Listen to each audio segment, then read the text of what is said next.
Even though I've successfully harvested one bear, I wouldn't call myself a bear hunter.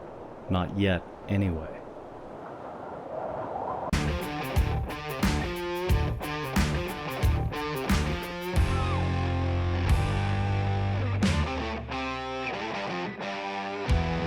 The remote and rugged nature of Idaho's Sawtooth Mountains grabbed me from the first time I went afield, and they haven't let go.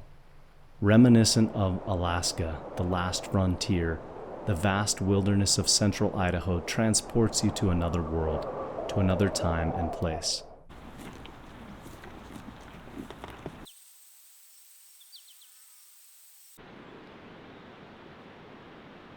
So if we, tomorrow night, get up to here, here's where, we shot our bears the last time, and I think if we ride further in a little bit past it, we could maybe camp here tomorrow night and then come back and hunt that area, and then if we don't see anything, we could go a little bit further up, just deeper. Let's skin out. It's gonna be a nice ride. I choose to spot and stalk bear instead of the typical method of baiting. Although baiting requires a significant commitment of time and effort to keep bait sites refreshed, it doesn't have the same sense of adventure and challenge of a spot and stalk style hunt.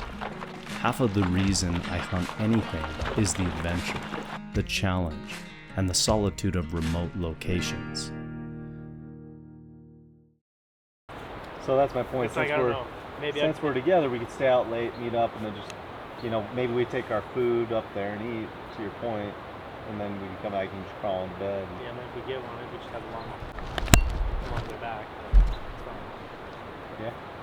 I've hunted spring black bears 3 out of the last 4 years. Despite that, I don't consider myself a bear hunter. There's so much I don't know. I feel like I'm still guessing a lot, and still figuring things out as I go.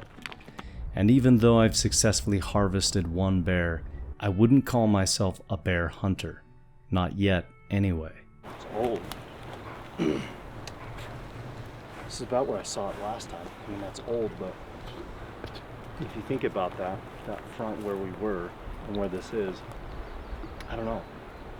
We're almost there where it's going to flatten out. That's why I say, that's good, but I bet you they come down out of that and cross over this front and go that way.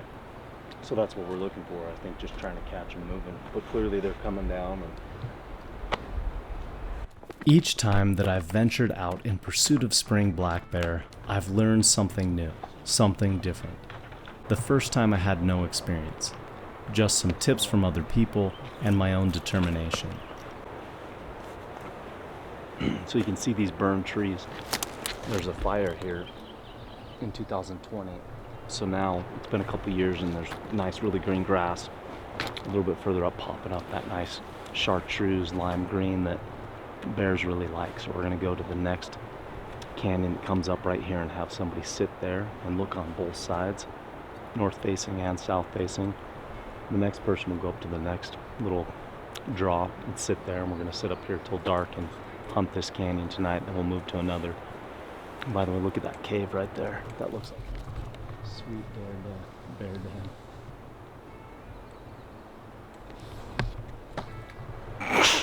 So that's the game plan.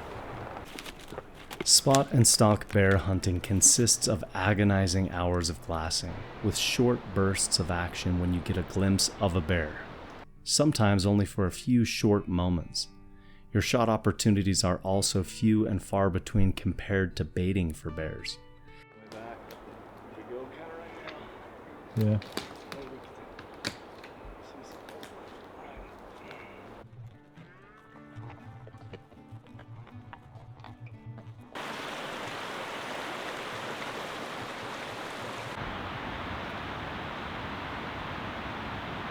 Nobody. Either they come maintain it really good, or the animals are using them. Both. You I mean, you see those cut logs, that's Idaho that's for all. you, man. They come cut stuff. That's crazy.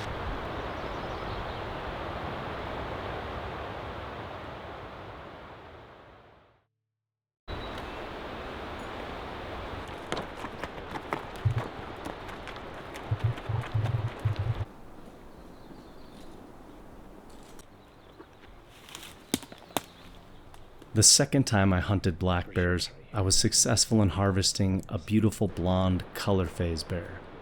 As I sit here glassing an avalanche chute, I'm reminded of that bear, as a smaller blonde cub with a black muzzle wanders out of the thick timber and into the open hillside. I watched the cub bounce around for a while before climbing a small rocky wall and out of sight, too small to shoot. This trip we've only seen two, a medium-sized cinnamon color phase, too far away to tell if it was a boar or a sow, and the small blonde cub.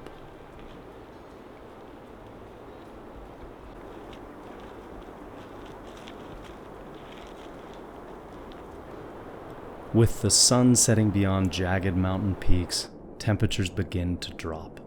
I'm layered up now with merino wool base and mid layers and an outer windbreaker shell, but the wind cuts deep. It's our last night in the area, so I want to stay as long as I can, but there's horses to be saddled and a decent ride back to camp. In the morning, we set about breaking down camp. Our makeshift tarp shelter, canvas bedrolls, gear, and tack. As we make the ride out of the wilderness, thoughts of returning to regular life and what that means begin to creep in. Back to the corporate rat race, back to responsibilities beyond pure survival. But also back to my family, back to my wife, and to my kids, those that I love. It's a good life, even if I'm not quite yet a bear hunter.